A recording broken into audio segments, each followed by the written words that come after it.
The War That Saved My Life by Kimberly Brubaker Bradley, a First Chapter Friday read aloud video with The Word Nerd. Today, as you listen, watch for the story quote that will appear on screen. Write it down word by word and then follow the instructions given to you by your teacher. Hi, my name's Amanda Ziva. Welcome to my channel, Learning with the Word Nerd, and another First Chapter Friday video.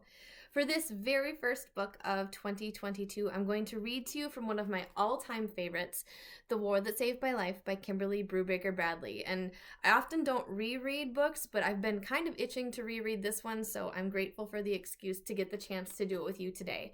I'm not the only one who loved this book. You can see by the front cover, it won the Newbery Honor Award in 2015, in addition to all of these other prestigious lists and awards that it has won. I love this book for so many reasons. One, it is just beautifully written. Two, it is about some pretty tough and hard things, but it is told in a way that is so gentle and so accessible. And I love that when I didn't want this book to be over, there was a sequel that I could go to next. So if you are like me and love books that meet those requirements, you're going to really enjoy this one. Here's what it's about. Ada is 10 years old and has never left her one-room apartment. Her cruel mother is too humiliated by Ada's twisted foot to let her outside. So when her little brother Jamie is shipped out of London to escape the war, Ada sneaks out to join him. Ada and Jamie are forced upon Susan Smith, a woman used to only have to care for herself. At Susan's home, Ada teaches herself to ride a pony, learns to read, and watches for German spies. She even begins to trust Susan. And Susan begins to love Ada and Jamie. But in the end, will their bond be enough to hold them together through wartime? Or will Ada and her brother fall back into the hands of their mother? Now, as you probably guessed from the picture on the cover and the blurb, this is a story that takes place during World War II, and that's another really popular topic or time period that readers really enjoy. So if that's you, another reason why you're really going to love this book. Let's dive in to Chapter 1. Ada, get back from that window, Mam's voice shouting. Mam's arm grabbing mine, yanking me so hard I topple off my chair and fall hard to the floor. I was only saying hello to Stephen White. I knew better than to talk back, but sometimes my mouth was faster than my brain. I'd become a fighter that summer. Mam smacked me. Hard. My head snapped back against the chair leg, and for a moment I saw stars. Don't you be talking to nobody, Mam said. I let you look out that window out of the kindness of my heart, but I'll board it over if you go sticking your nose out, much less talking to anyone. Jamie's out there, I mumbled. And why shouldn't he be, Mam said. He ain't a cripple. Not like you. I clamped my lips over what I might have said next and shook my head to clear it. Then I saw the smear of blood on the floor. Ugh, mercy. I hadn't cleaned it all up from this afternoon. If Mam saw it, she'd put two and two together, fast, and then I'd be in the soup for sure. I slid over until my bottom covered the blood stain, and I curled my bad foot beneath me. You better be making my tea, Mam said. She sat on the edge of the bed and peeled off her stockings, wiggling her two good feet near my face. I'm off to work in a bit. Yes, ma'am. I pushed my window chair sideways to hide the blood. I crawled across the floor, keeping my scabbed over bad foot out of Mam's line of sight. I pulled myself onto our second chair, lit the gas ring, and put the kettle on. Cut me some bread and dripping, Mam said. Get some for your brother, too. She laughed. And, if there's any left, you can throw it out the window. See if Stephen White would like your dinner. How'd you like that? I didn't say anything. I cut 2 thick slices off the bread and shoved the rest behind the sink. Jamie wouldn't come home until after Mam left anyhow, and he'd always share whatever food there was with me. When the tea was ready, Mam came to get her mug. I see that look in your eye, my girl, she said. Don't start thinking you can cross me. You're lucky I put up with you as it is. You've no idea how much worse things can be. I'd poured myself a mug of tea, too. I took a deep swallow and felt the hot liquid scald the trail clear down to my gut. Mam wasn't kidding, but then neither was I. There are all kinds of wars. This story I'm telling starts out 4 years ago at the beginning of the summer of 1939. England stood on the edge of another great war then, the war we're in the middle of now. Most people were afraid. I was 10 years old, though I didn't know my age at the time. And while I'd heard of Hitler, little bits and pieces and swear words that floated from the lane to my third-floor window, I wasn't the least concerned about him or any other war fought between nations. You'd think from what I already told you that I was at war with my mother. But my first war, the one I waged that June, was between my brother and me. Jamie had a mop of dirt brown hair, the eyes of an angel, and the soul of an imp. Mam said he was 6 years old and he would have to start school in the fall.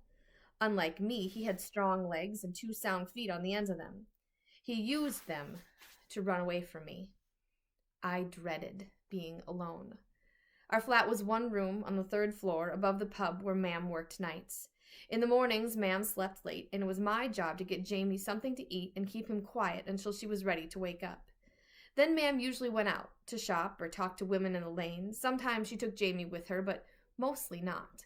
In the evenings, Mam went to work, and I fed Jamie tea and sang to him and put him to sleep. And I'd been doing all that for as long as I could remember, from the days when Jamie still wore diapers and was too small to use the pot. We played games and sang songs and watched the world out the window. The Iceman and his cart, and the Rag and Bone Man and his shaggy pony, the men coming from the docks in the evenings, and the women hanging out the wash and talking on the stoops, the children of the lane skipping rope and playing tag. I could have gotten down the stairs even then. I could have crawled or scooted on my bottom. I wasn't helpless.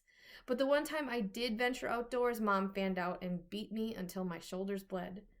"You're a no-but, a disgrace," she screamed. "A monster with that ugly foot. You think I want the world seeing my shame?"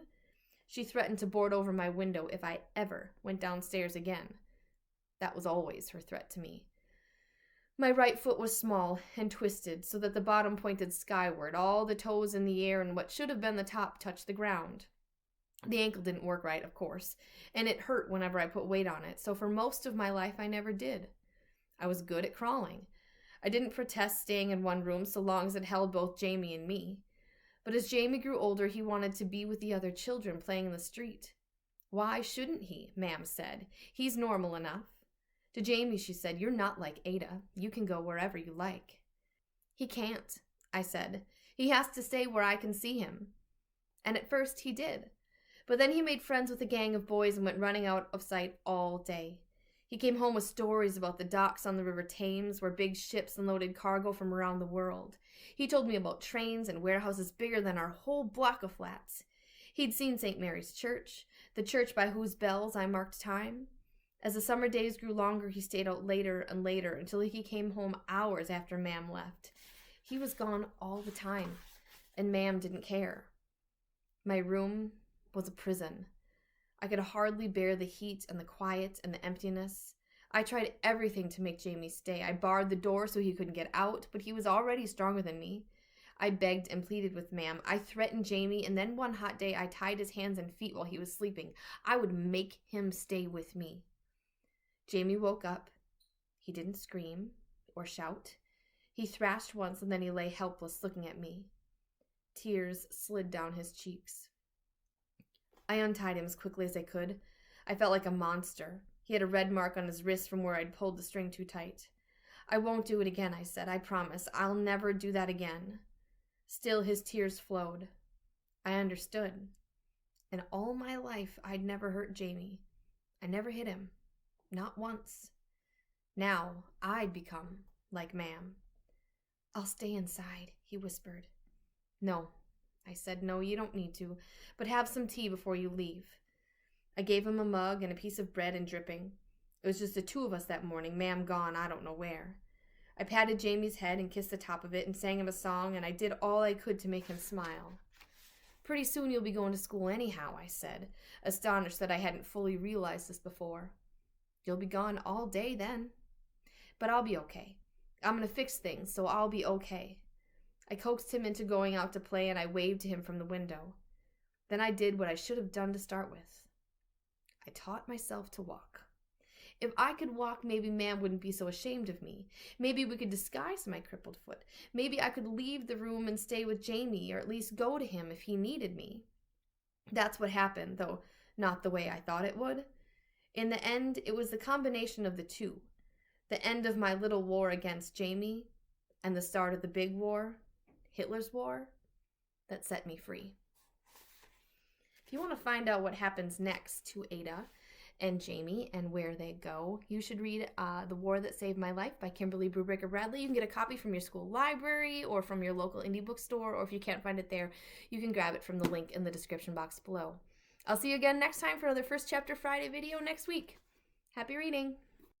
To continue reading The War That Saved My Life, check out a copy from your school library, purchase one from your local indie bookstore, or if you can't find it there, grab it via the link in the description box. Then make sure you check out the rest of the First Chapter Friday playlist. I have tons of great middle grade and YA stories waiting for you, one for each week of the year.